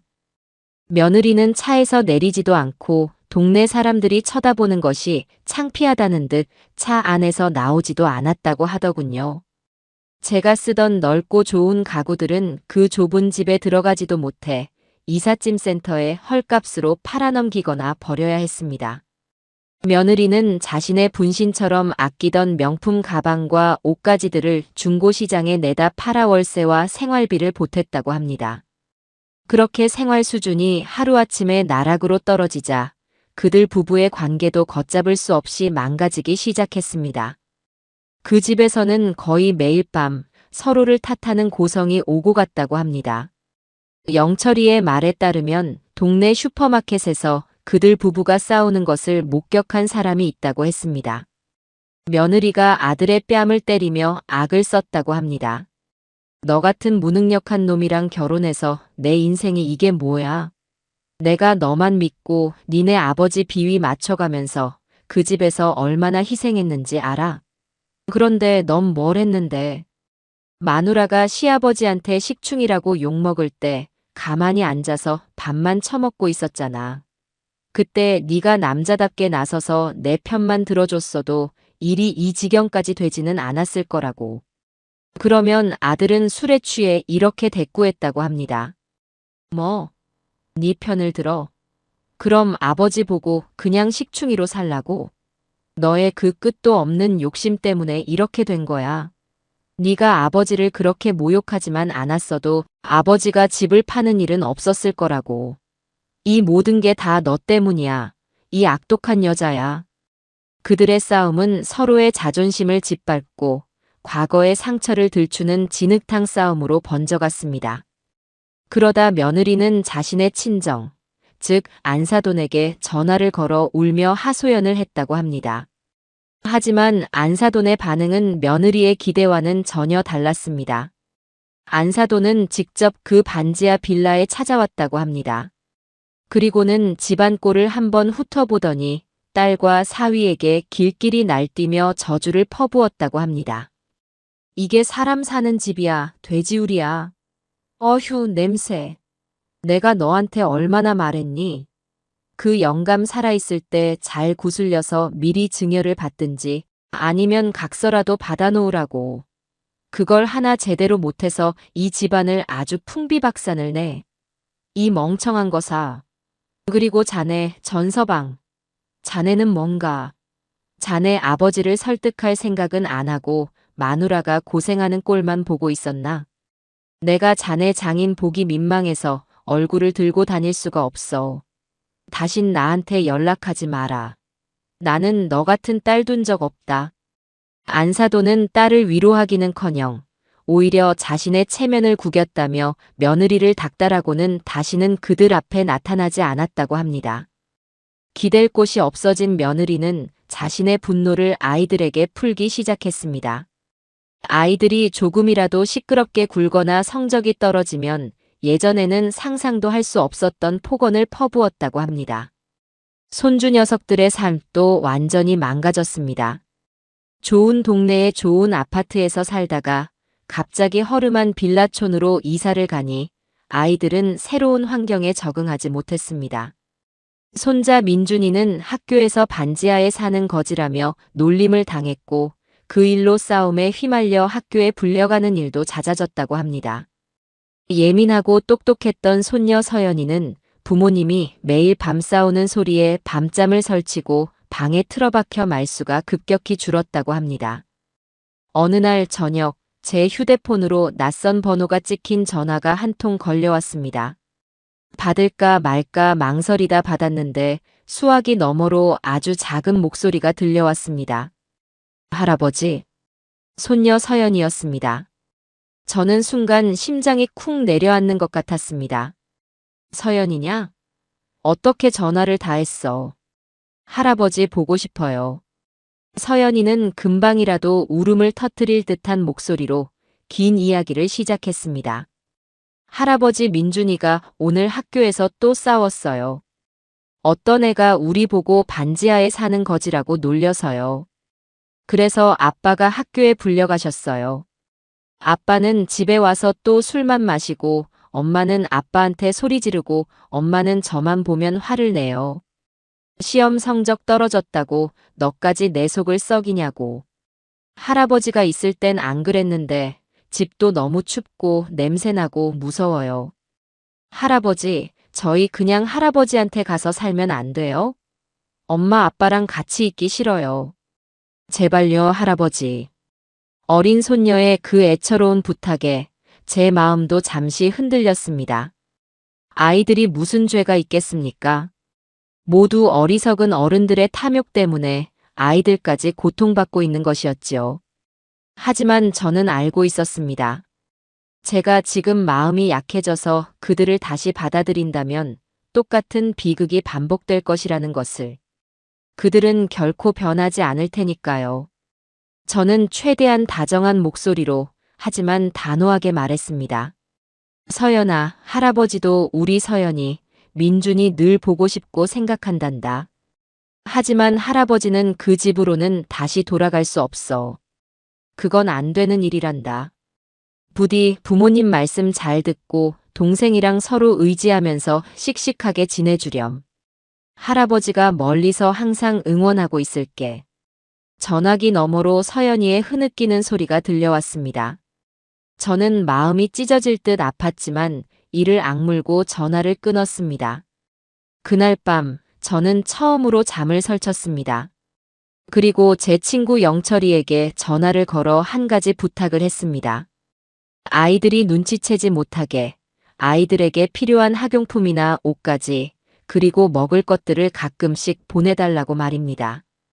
제가 직접 보내면 며느리가 돈 냄새를 맡고 더 기승을 부릴 테니 영철이의 이름으로 먼 친척 할아버지가 보낸다고 둘러대 달라고 부탁했습니다.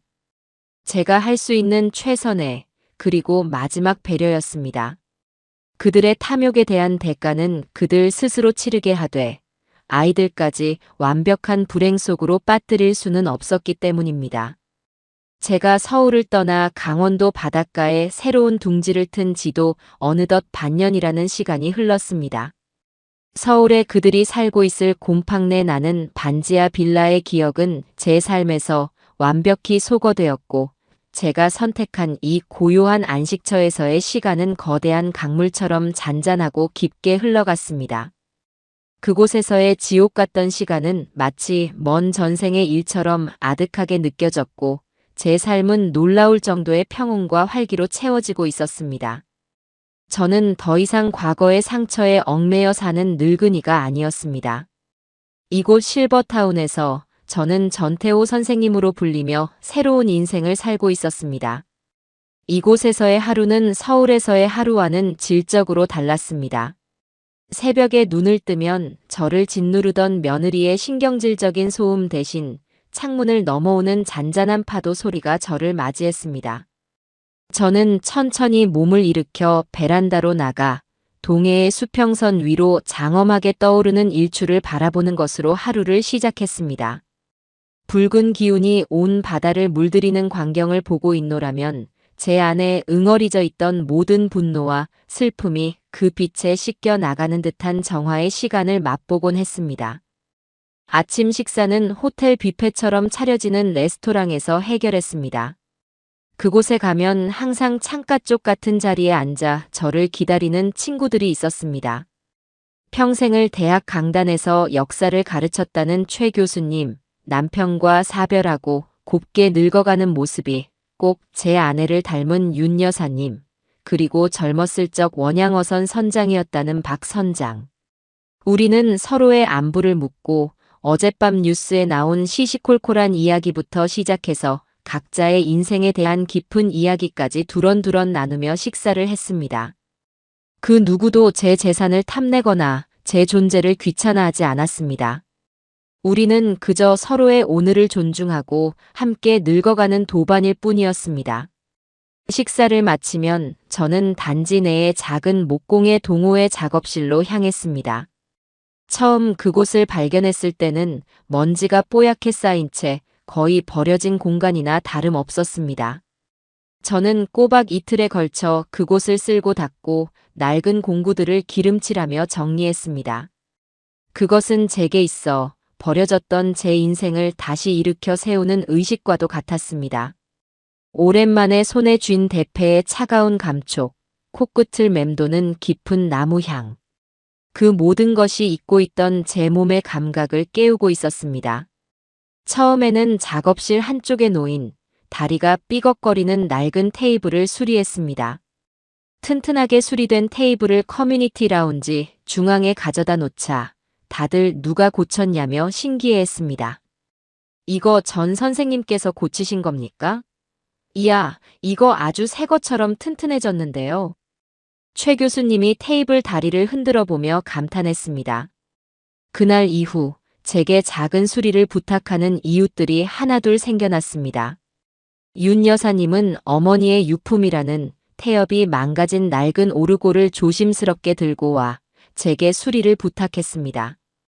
저는 밤을 새워 작은 부품들을 깎고 다듬어 마침내 오르골에서 다시 영롱한 소리가 흘러나오게 만들었습니다. 윤 여사님은 눈물을 글썽이며 제 손을 잡고 몇 번이고 고맙다고 말했습니다. 그리고 다음 날 손수 만드셨다는 따뜻한 약과를 한 소쿠리 가득 가져다 주셨지요. 그런 소박한 감사와 존중이 제 메마른 마음에 단비처럼 스며들었습니다. 제 솜씨에 대한 입소문은 단지 내의 부유한 입주민들 사이에서 조용하지만 빠르게 퍼져나갔습니다. 그러던 어느 날 제 인생의 두 번째 전환점이 될 귀인이 찾아왔습니다. 단지 내에서도 가장 큰 평수에 살며 입주민들 사이에서 회장님으로 불리는 분이었습니다. 젊었을 적 우리나라 굴지의 가구 회사를 일으켰다는 김 회장님이셨지요. 그는 최 교수님과 윤 여사님을 통해 제 이야기를 전해 듣고는 직접 저의 작은 작업실로 찾아왔습니다. 전 선생님이 이곳에 계신 장인 어른이십니까? 김 회장님은 제게 허리를 굽혀 정중하게 인사했습니다. 저는 잠시 당황했지만 이내 그를 안으로 맞아들였습니다. 그는 제 작업실에 놓인 몇 안 되는 작품들을 마치 박물관의 유물을 감정하듯 아주 오랫동안 세심하게 살펴보았습니다. 놀랍군요. 이음새를 보아하니 전통적인 짜맞춤 기법을 그대로 사용하셨습니다. 못이나 접착제를 거의 쓰지 않고 오로지 나무와 나무의 힘으로만 결합시킨 이 정교함이라니. 요즘 시대에는 좀처럼 보기 힘든 진짜 장인의 솜씨입니다. 선생님, 혹시 이 느티나무는 어디서 구하신 겁니까? 결이 아주 곱고 단단한 것이 최소 수백 년은 묵은 고목으로 보입니다만. 김 회장님은 제 작품의 기술적인 부분을 정확하게 꿰뚫어 보고 있었어요. 우리는 그날 오후 시간 가는 줄도 모르고 나무와 가구에 대한 이야기를 나누었습니다. 그는 제게 평생의 업이었던 가구 사업에 대한 이야기를, 저는 그에게 젊었을 적 가구를 만들며 느꼈던 희로애락을 털어놓았습니다. 그는 제 이야기를 듣고는 깊은 탄식을 내뱉었습니다. 이런 귀한 기술을 가지신 분이 어찌 평생을 숨어 사셨단 말입니까? 이 나라 가구 업계의 큰 손실입니다, 선생님. 그날 이후 김 회장님은 제게 아주 파격적인 제안을 해왔습니다. 전 선생님 괜찮으시다면 제가 선생님의 후원자가 되어드리고 싶습니다. 이 좁은 동호회 작업실은 선생님의 기술을 펼치시기에는 너무나 부족한 공간입니다. 제가 단지 근처에 제대로 된 공방을 하나 마련해 드릴 테니 그곳에서 마음껏 선생님의 예술을 펼쳐보시지 않겠습니까? 저는 처음에는 망설였습니다. 이제 와서 무슨 부귀영화를 누리겠다고 그러겠습니까? 하지만 김 회장님의 진심 어린 설득은 저를 움직였습니다. 선생님, 이것은 저를 위한 일이 아닙니다. 선생님의 예술이 이대로 묻히는 것을 막고 싶은 한 사람의 애호가로서 드리는 부탁입니다. 그저 선생님께서 만들고 싶은 것을 만드십시오. 그 외의 모든 것은 제가 책임지겠습니다. 결국 저는 그의 제안을 받아들였습니다. 한 달 뒤 단지에서 차로 10분 거리에 바다가 훤히 보이는 언덕 위에 저의 첫 번째 공식 공방이 문을 열었습니다. 공방의 간판에는 전가 장인 전태호라는 글씨가 단정하게 새겨졌습니다. 그곳에서 저는 김 회장님이 의뢰한 첫 번째 작품, 그의 별장 서재에 들어갈 책상과 책장을 만들기 시작했어요. 저는 수십 년 만에 다시 온전히 제 일에만 몰두했습니다. 새벽에 일어나 바다를 보며 작품을 구상하고 아침부터 저녁까지 공방에서 나무를 만졌습니다. 김 회장님은 제게 최고의 재료를 아낌없이 지원해 주었어요. 저는 직접 강원도 깊은 산골의 목재소까지 찾아가 수십 년간 자연 건조된 최상급 호두나무 원목을 골랐습니다. 나무의 결을 읽고 숨을 느끼며 저는 그것과 하나가 되어갔습니다. 대패질을 할 때마다 풍겨오는 향긋한 나무향, 끌로 홈을 팔 때의 정교한 손맛, 사포로 결을 다듬을 때의 고요한 집중. 그 모든 과정이 제게는 수행과도 같았어요. 제 손끝에서 거친 나무가 점차 생명을 얻고 아름다운 가구로 변해가는 과정은 제게 살아있다는 충만한 기쁨을 안겨주었습니다. 석 달 뒤 마침내 작품이 완성되었습니다. 김 회장님은 자신의 서재를 가득 채운 저의 작품들을 보고 어린아이처럼 기뻐하며 제 손을 붙잡았습니다. 감사합니다, 선생님. 정말 감사합니다. 제 평생 소원 하나를 오늘 이룬 것 같습니다. 김 회장님은 자신의 작품 완성을 축하하고 제게 고마움을 표하기 위해 자신의 별장에서 작은 파티를 열었습니다. 그 자리에는 그의 부유하고 명망 있는 친구들이 가득했습니다. 그들은 모두 제 작품에 아낌없는 찬사를 보냈고 서로 앞다투어 제게 작품을 의뢰하기 시작했어요. 그날 이후 저는 더 이상 연금으로 생활하는 평범한 노인이 아니었습니다. 저는 수십억 자산가들의 존경을 받는 장인 전태호로 다시 태어난 것입니다. 제 작품의 가격은 부르는 게 값이었고 주문은 1년치가 넘게 밀려 있었어요. 돈은 중요하지 않았습니다. 제게 가장 중요했던 것은 제 인생의 마지막 장에서 마침내 제 이름 석자의 가치를 온전히 인정받았다는 사실이었습니다. 제가 장인 전태호로서 새로운 삶을 살아가고 있다는 사실을 서울 반지하의 그들은 까맣게 모르고 있었습니다. 알 길이 없었겠지요. 저는 그들과의 모든 연결고리를 끊어냈고 저의 세계와 그들의 세계는 더 이상 교차하지 않았으니까요. 하지만 운명의 장난은 때로는 가장 잔인한 방식으로 다시 그들을 제 눈앞에 데려다 놓았습니다. 제가 친구 영철이를 통해 전해 들은 그들의 삶은 그야말로 나락 그 자체였습니다. 아들은 결국 다니던 회사에서 권고사직을 당했고 그 퇴직금마저 며느리가 술값과 허영을 채우는데 탕진해버렸다고 합니다. 아들은 닥치는 대로 일용직을 알아봤지만 나이든 글을 써주는 곳은 많지 않았습니다. 그러다 강원도에 새로 생기는 대규모 리조트 단지의 건설 현장에서 인부들을 많이 구한다는 소식을 듣고 그들은 마지막 남은 돈을 털어 무작정 강원도로 향했습니다. 아들은 막노동을 하고 며느리는 근처 식당에서 허드렛 일이라도 해서 먹고 살아보겠다는 마지막 발버둥이었겠지요. 그들이 강원도에 도착해서 처음 마주한 것은 희망이 아닌 절망이었습니다. 인력시장에는 이미 젊고 힘 좋은 인부들이 가득했고 아들은 번번이 허탕을 쳤습니다. 며느리 또한 험한 식당 일을 하루 만에 뛰쳐나왔다고 합니다. 가진 돈은 거의 다 떨어지고 그들은 여관방을 전전하며 하루하루를 버텼습니다. 그날도 일거리를 구하지 못한 그들 부부는 지친 몸을 이끌고 리조트 단지 주변을 정처 없이 헤매고 있었습니다. 그러다 그들은 리조트 단지 내에서 가장 호화로운 VVIP 전용 호텔의 로비에 들어서게 되었습니다. 아마도 잠시 추위를 피하고 화려한 구경이라도 하며 자신들의 처지를 비관하고 싶었을 겁니다. 호텔 로비는 그들이 사는 비참한 현실과는 완전히 다른 세상이었습니다. 거대한 샹들리에가 금빛 가루를 뿌리는 듯 빛나고 있었고 바닥의 대리석은 거울처럼 반짝였습니다. 로비 중앙에는 그 공간의 품격을 한눈에 보여주는 거대하고 아름다운 원목 테이블이 놓여 있었습니다. 수많은 사람들이 그 테이블 앞에서 감탄하며 사진을 찍고 있었지요. 며느리는 홀린 듯이 그 테이블로 다가갔습니다. 그리고 테이블 옆에 놓인 작은 명패를 보고는 그 자리에 얼어붙고 말았습니다. 작품명 안식. 작가 전태호 장인. 바로 제가 얼마 전 이 호텔의 개관을 기념하여 특별히 제작하고 기증한 작품이었습니다. 며느리는 믿을 수 없다는 듯이 명패를 몇 번이고 다시 읽었습니다. 전태호라는 이름은 분명 자신의 시아버지 이름이었습니다. 하지만 장인이라는 수식어는 그녀의 기억 속에 있는 식충이 늙은이와는 도저히 연결되지 않았습니다. 그녀는 테이블의 가격표를 보고는 거의 실신할 지경에 이르렀다고 합니다. 그곳에는 그녀가 평생 만져보지도 못할 억대의 가격이 적혀 있었습니다. 바로 그때였습니다.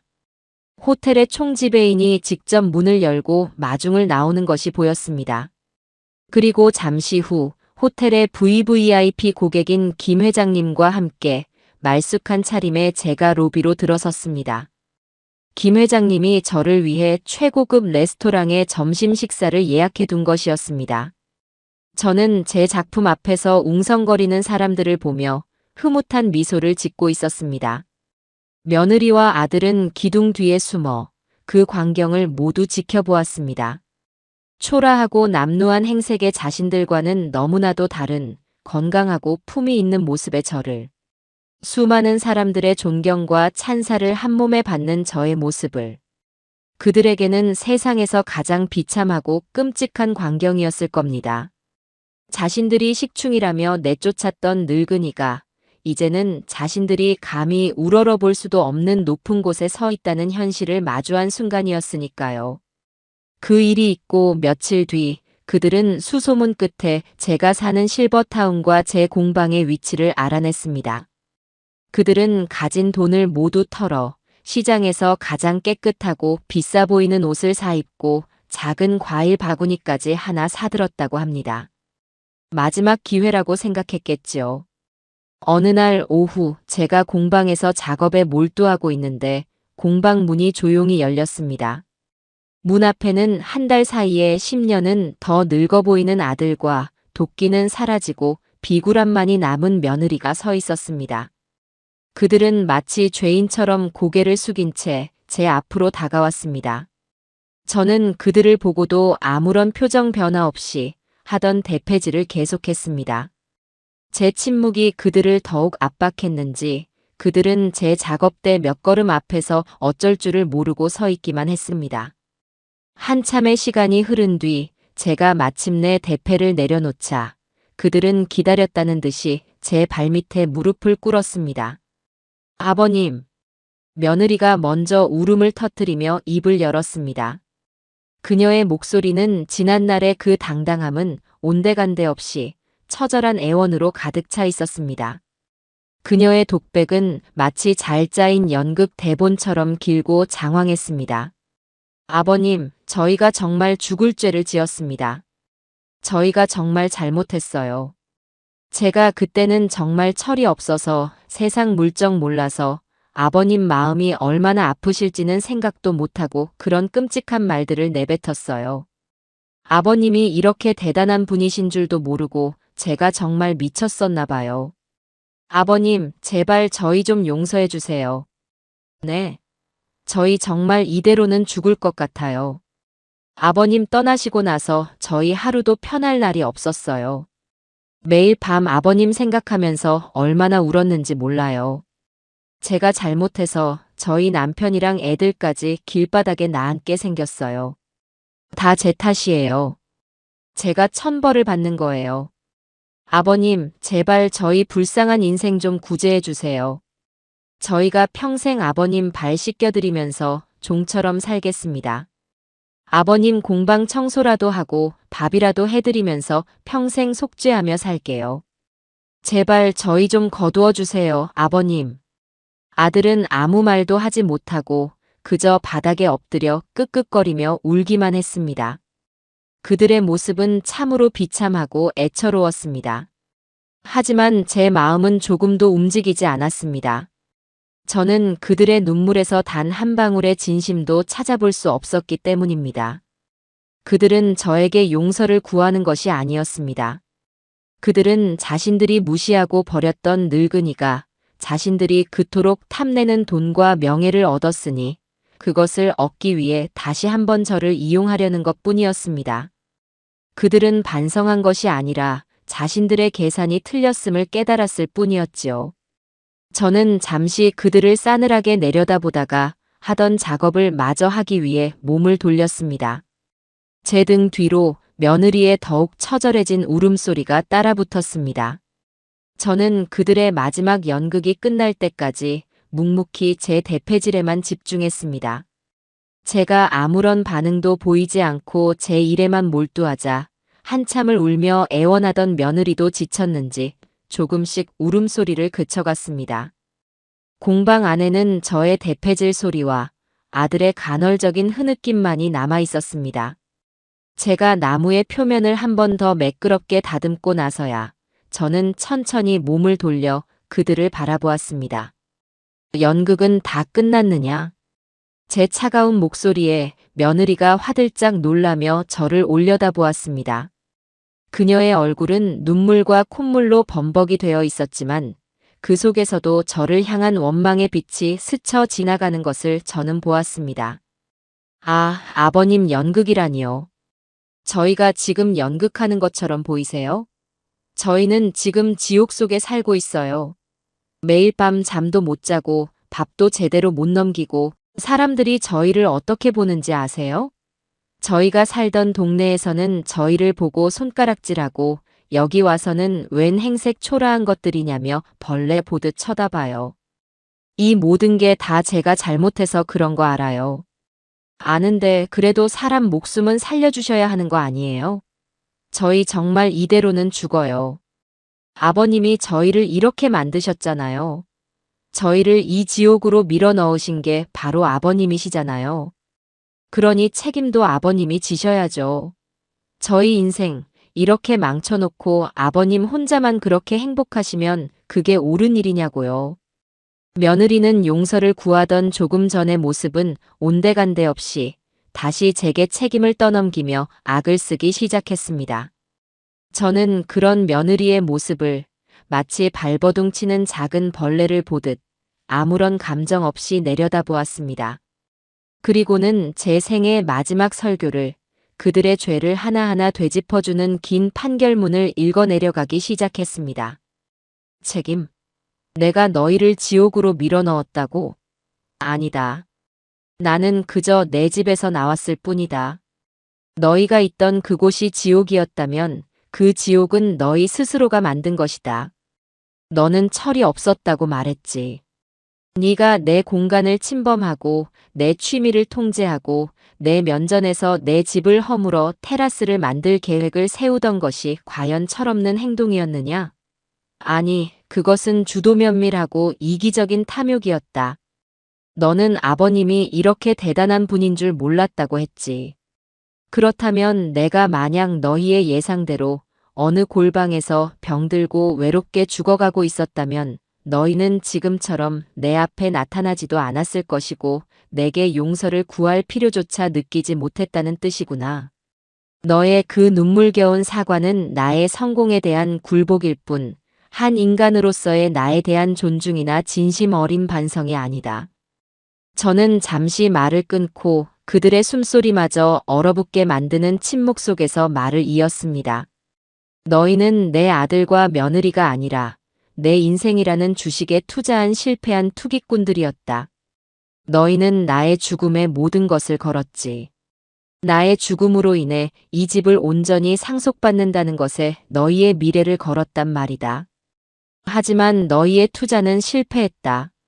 나는 너희의 바람대로 알아눕지도 죽지도 않았고 오히려 너희의 예상을 뛰어넘어 다시 일어섰다. 이제 와서 모든 것을 잃고 나니 투자 원금이라도 돌려달라고 내 앞에 와서 애원하는 너희의 모습이 참으로 가련하고 또 가련하구나. 제 냉혹한 분석에 며느리는 더 이상 아무 말도 하지 못하고 그저 입술을 파들파들 떨기만 했습니다. 그때까지 엎드려 울기만 하던 아들 종우가 마침내 고개를 들었습니다. 그 녀석의 얼굴은 절망으로 가득 차 있었습니다. 아버지 말씀이 다 맞습니다. 전부 다 맞는 말씀입니다. 저희는 투기꾼이었고 짐승만도 못한 것들이었습니다. 하지만 아버지, 그래도 저는 아버지 아들이지 않습니까? 피는 물보다 진하다고 하지 않습니까? 아버지, 제발 저를 봐서가 아니라 아무것도 모르는 민준이와 서연이를 봐서라도. 아이들은 무슨 죄가 있습니까? 아이들이 할아버지의 사랑도 받지 못하고 이런 좁고 더러운 곳에서 평생 가난하게 자라게 하는 벌을 내리시는 겁니까? 돈도 명예도 이제 다 필요 없습니다. 그냥 다시 아버지 아들로만 살게 해주세요. 제가 저 여자와 당장 이혼하고 아이들 데리고 아버지 발밑에서 평생 개처럼 속죄하며 살겠습니다. 그러니 제발 저희 아이들만이라도 거두어 주십시오.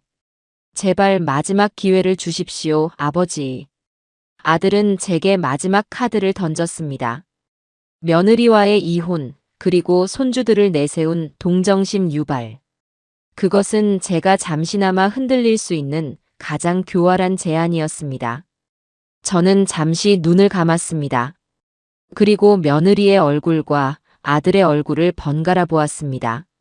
며느리는 아들의 이혼 발언에 충격을 받은 듯 넋이 나간 표정이었습니다. 저는 천천히 고개를 저었습니다. 아니다. 너는 이미 너무 늦었다. 그리고 저 여자와 이혼을 하든 말든 그것은 너희의 문제이지 더 이상 나의 문제가 아니다. 아이들은 안타깝지만 그런 부모를 만난 것이 아이들의 운명이겠지.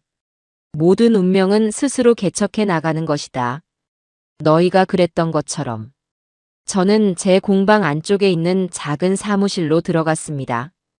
그리고 잠시 후 제 손바닥만 한 작은 오동나무 상자를 하나 들고 나왔습니다. 제가 며칠 밤을 새워 재온 마음을 담아 만든 아주 작고 단단한 상자였습니다. 저는 그 상자를 넋이 나간 표정으로 저를 올려다보는 아들의 손에 쥐어주었습니다. 이게 내가 너희에게 주는 마지막 선물이다. 며느리의 눈이 순간 번뜩이는 것을 저는 놓치지 않았습니다. 그 눈에는 혹시 돈이라도 들어있는 것일까 하는 마지막 탐욕이 스치고 있었습니다. 저는 그런 며느리를 향해 마지막 말을 건넸습니다. 그것을 받고 다시는 내 눈앞에 나타나지 마라. 다음에 또다시 내 앞에 나타난다면 그때는 내가 너희에게 줄 수 있는 것이 아무것도 없을 것이다. 내 말 명심하거라. 저는 그 말을 끝으로 그들에게 등을 돌렸습니다. 그리고 다시 제 작업대로 돌아가 하던 작업을 마저 시작했습니다.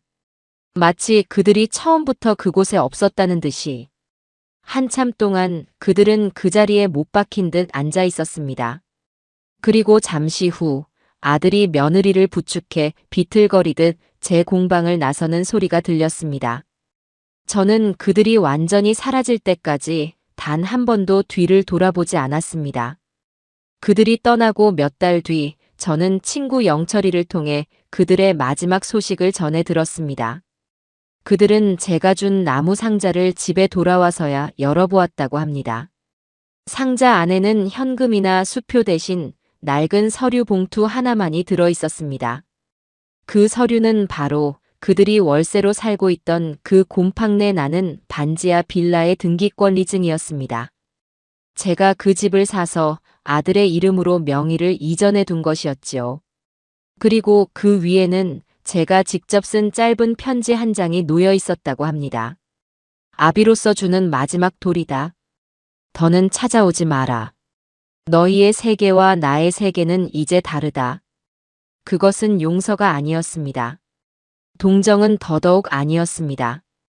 그것은 그들에게 최소한의 생존 기반, 그들만의 지옥을 마련해 줌으로써 다시는 제 인생에 질척거릴 명분을 주지 않으려는 완벽한 관계의 단절을 위한 마지막 조치였습니다.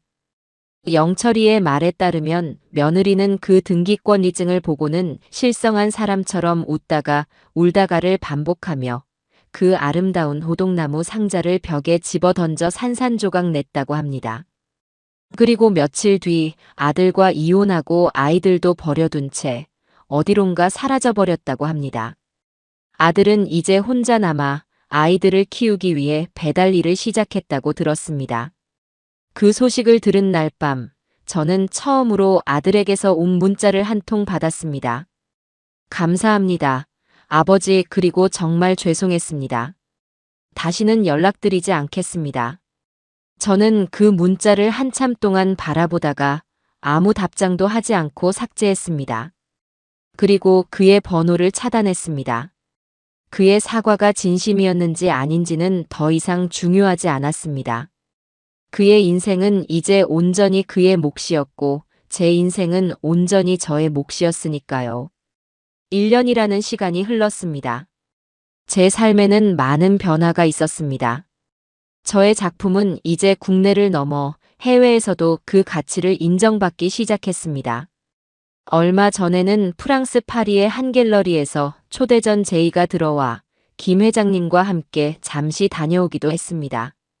그리고 제 곁에는 이제 새로운 벗이 함께합니다. 저와 같이 남편과 사별하고 저의 작품을 누구보다 아껴주던 윤 여사님입니다. 우리는 서로의 아픔을 보듬어주고 서로의 노년을 의지하며 조용하고 따뜻한 관계를 이어가고 있습니다. 오늘도 저는 윤 여사님이 정성껏 내려준 따뜻한 커피를 마시며 바다가 보이는 제 공방의 창가에 앉아 있습니다.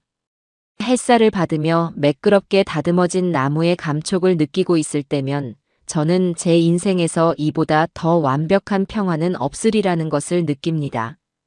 저는 더 이상 누군가의 아비도 시아비도 아닙니다. 저는 그저 나무를 사랑하고 제 일을 사랑하고 제 곁의 사람을 아끼는 장인 전태호일 뿐입니다. 저는 제 손으로 제 인생의 완벽한 주인이 되었습니다.